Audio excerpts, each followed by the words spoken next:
আপনারা জানেন কার্যক্রম নিষিদ্ধ বিভিন্ন সংগঠন রাজধানীতে নানা সময় ঝটিকা মিছিল আয়োজন করার মাধ্যমে জনমনে আতঙ্ক সৃষ্টি করার প্রচেষ্টা অব্যাহত রেখেছে। তারই প্রেক্ষিতে ঢাকা মহানগরীতে আজকে 31 অক্টোবর বিভিন্ন স্থানে অভিযান পরিচালনা করে কার্যক্রম নিষিদ্ধ আওয়ামী লীগ এবং সহযোগী সংগঠনের 46 নেতাকর্মীকে গ্রেফতার করেছে ঢাকা মেট্রোপলিটন পুলিশ। এর মধ্যে শেরেবাংলা নগর থানা পুলিশ গ্রেফতার করেছে 18 জন, সিটিটিসি গ্রেফতার করেছে 13 জন, খিলক্ষেত থানা পুলিশ 4 জন, উত্তরা পশ্চিম থানা পুলিশ 2 জন, বাড্ডা থানা 3 জন, বনানী থানা 3 জন এবং তেজগাঁ থানা 3 জনকে গ্রেফতার করেছে। গ্রেফতারকৃতরা হলো আওয়ামী লীগের সক্রিয় সদস্য আনিসুজ্জামান রনি, মোহাম্মদ মুন্না মিয়া, মোহাম্মদ জাকির হোসেন, মোহাম্মদ কামরুজ্জামান, ত্রিশাল উপজেলা ছাত্রলীগের সাধারণ সম্পাদক মোমিনুল হাসান সোহান, ছাত্রলীগ সদস্য মোহাম্মদ রকিবুল হাসান, ইয়াসিন আরাফাত শুভ, তাসরিফ হোসেন, সাতক্ষীরা জেলা ছাত্রলীগের সাধারণ সম্পাদক মোহাম্মদ সুমন হোসেন, কুষ্টিয়া ইসলামী বিশ্ববিদ্যালয় ছাত্রলীগের সাংগঠনিক সম্পাদক মেজবাউল ইসলাম, ছাত্রলীগ কর্মী সাইফুল ইসলাম সাইফ, আওয়ামী লীগের কর্মী মোহাম্মদ মুস্তাফিজুর রহমান জনি, মোহাম্মদ শেখ রাশেদুজ্জামান, ছাত্রলীগ কর্মী সাইফুল ইসলাম সাইফ, যুবলীগ কর্মী মোহাম্মদ মামুন শেখ পরশ, স্বেচ্ছাসেবক লীগের সক্রিয় সদস্য মামুন শেখ, মোহাম্মদ রাজু, যুবলীগ কর্মী শফিউল আলম, আওয়ামী লীগ কর্মী জাহিদুল ইসলাম সুনু, যুবলীগ কর্মী মোহাম্মদ কুদ্দুস সর্দার, ছাত্রলীগ কর্মী মিঠুন দেবনাথ, বগুড়া জেলা ছাত্রলীগের সাংগঠনিক সম্পাদক মোহাম্মদ বজলুর রহমান বাঁধন, নোয়াখালী পৌর 1 যুবলীগের যুগ্ম আহ্বায়ক নূর আলম সিদ্দিক, বরগুনা সদর উপজেলা ছাত্রলীগের সহসভাপতি মহিউদ্দিন আহমেদ দোলন, আওয়ামী লীগ কর্মী মোহাম্মদ রবিউল আওয়াল, জয়কৃষ্ণপুর ইউনিয়ন ছাত্রলীগ সভাপতি মিঠু দেবনাথ, সিলেট জেলা ছাত্রলীগের সদস্য আশরাফ আল কবির,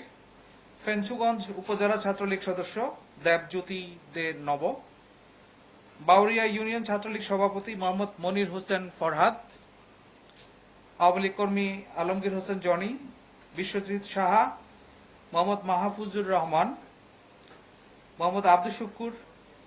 আবিদুর রহমান, মোহাম্মদ সাব্বির, মোহাম্মদ ইমন হোসেন, ফাতিনুর শিমুল, আরিফুল ইসলাম, শ্রীকান্ত কর্মকার, জিয়াদ মাহমুদ, মোহাম্মদ জিয়াদ, মোহাম্মদ আসলাম, মোহাম্মদ রিফাত ইসলাম, মোহাম্মদ মিল্লাল বাবু এবং স্বপন মিয়া। যেসব স্থানগুলোতে আজকে অভিযান পরিচালিত হয়েছে তার মধ্যে উল্লেখযোগ্য হল খিলক্ষেত থানায় সকাল আনুমানিক 7:30 ঘটিকার সময় খিলক্ষেত থানাধীন 300 ফিটস্থ পুরাতন মস্তুল চেকপোস্টের সামনে পাকা রাস্তার উপর নিষিদ্ধ আওয়ামী লীগ এবং তার সহযোগী সংগঠনের সদস্যরা ঝটিকা মিছিল আয়োজনের চেষ্টা করে এবং সেখানে খিলক্ষেত থানা পুলিশ অভিযান পরিচালনা করে তাৎক্ষণিক 3 জনকে গ্রেফতার করে। এই সময় তাদের কাছে মিছিলের একটা ব্যানারও উদ্ধার করা হয়। শুক্রবার সকাল 7:30 ঘটিকার সময় উত্তরা পশ্চিম থানা পুলিশ উত্তরা পশ্চিম থানাধীন 9 নম্বর সেক্টরস্থ ঢাকা ময়মনসিংহ মহাসড়কে আকাশ টাওয়ারের সামনে অভিযান পরিচালনা করে সেখান থেকে 2 জনকে গ্রেফতার করে। বাড্ডা থানাধীন প্রগতি সরণি মেইন রোডে ঝটিকা মিছিলের প্রস্তুতিকালে বাড্ডা থানা 3 জনকে গ্রেফতার করে। তারা হলো আরাফাত, তাসরিফ হোসেন এবং মোহাম্মদ খালেদ বিন কাউসার। সিটিটিসির যে অভিযানটা পরিচালিত হয় সেটা ঢাকা মহানগরীর বিজয়নগর এলাকায় সকালবেলা তারা ঝটিকা মিছিলের আয়োজন করছিল, সেখানে সিটিটিসি টিম অভিযান পরিচালনা করে ঘটনাস্থল থেকে 13 জনকে গ্রেফতার করে। শেরেবাংলা নগর থানা এলাকায় শুক্রবার সকাল 6:40 ঝটিকা মিছিল আয়োজনের সময় সেখান থেকে নিষিদ্ধ ছাত্রলীগ ও কার্যক্রম নিষিদ্ধ আওয়ামী লীগের প্রায় 90 থেকে 100 জন সদস্য জড়ো হয় এবং সেখানে শেরেবাংলা নগর থানা অভিযান পরিচালনা করে ঘটনাস্থল থেকে 18 জনকে গ্রেফতার করে। এছাড়া বনানী থানা পুলিশ দুপুর 1:20 সময় ঢাকা গেটের সামনে ঢাকা ময়মনসিংহ মহাসড়কের উপর